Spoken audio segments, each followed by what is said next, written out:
here to talk to you once again about Grace Under Pressure. It's our ongoing current comic Kickstarter. It's doing really well. Let me just double check that. That is 76% funded.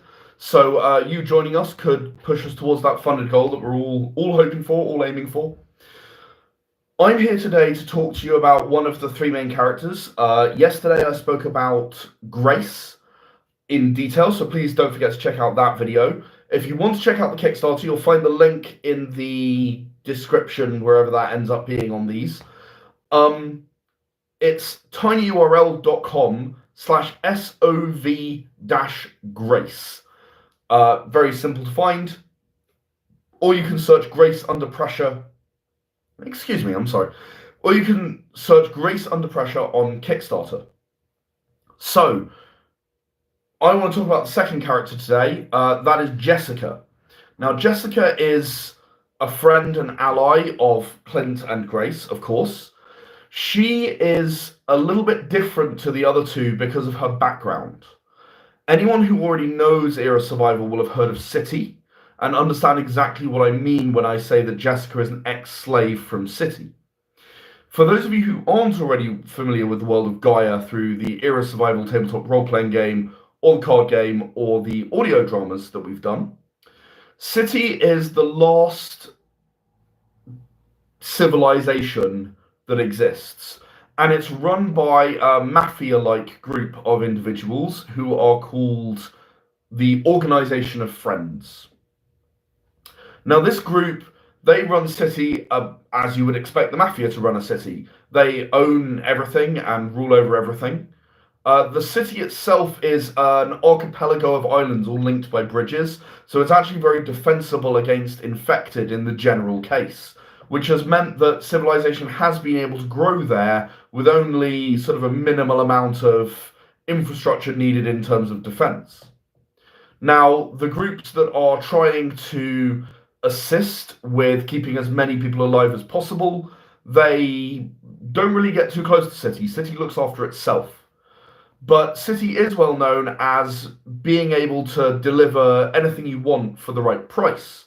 So if you are willing to pay, you can gamble, you can indulge in various pleasures that I'm not going to go into on YouTube because I might get in trouble. But I'm sure you can work it out and figure it out for yourself. Jessica was a slave in City. She grew up in slavery, owned by someone else, but since has been freed. She was freed by Grace, in fact, and that's one of the reasons that Jessica chooses to travel with Grace. Now, within the group, Jessica is the kind, friendly face. When you need a negotiator, not for money, but for the right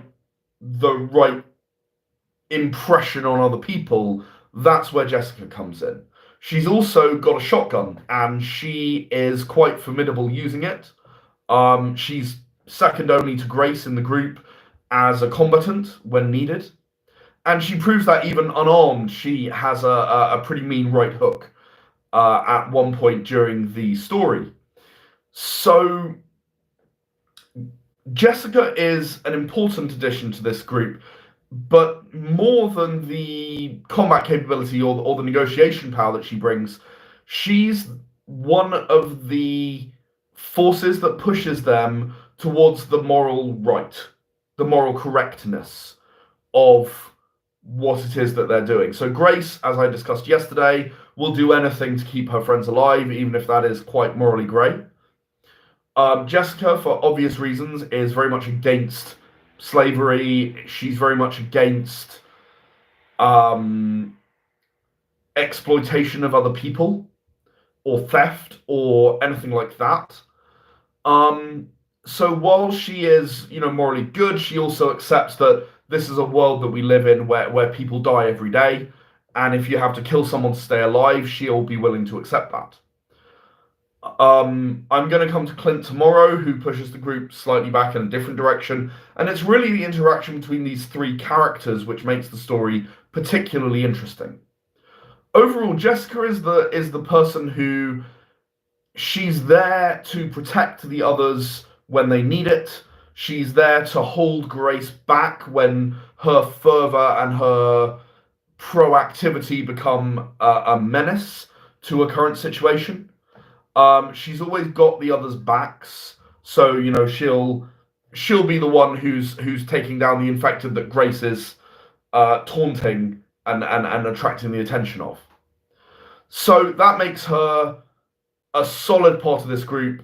She is, as a character, I think she's trying to find herself, and I think she's somewhat jealous of, not jealous exactly, more envious of what Grace has, that confidence, that certainty in what she's doing that leads her down a path of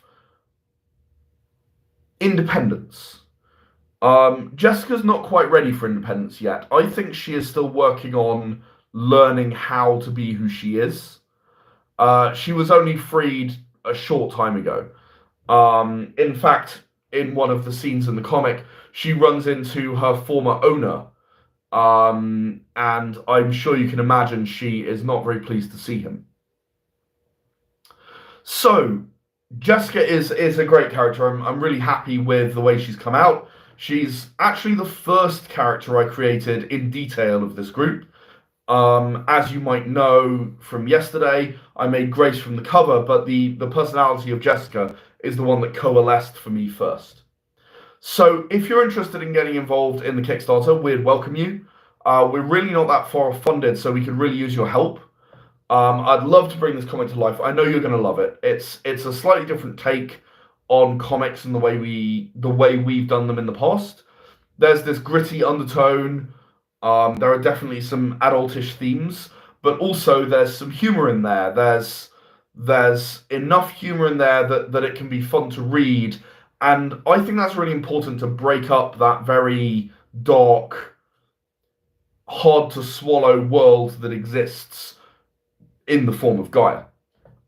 So once again, the Kickstarter link is in the description. It's tinyurl.com/sov-grace. Please come and join us, help bring this project to life.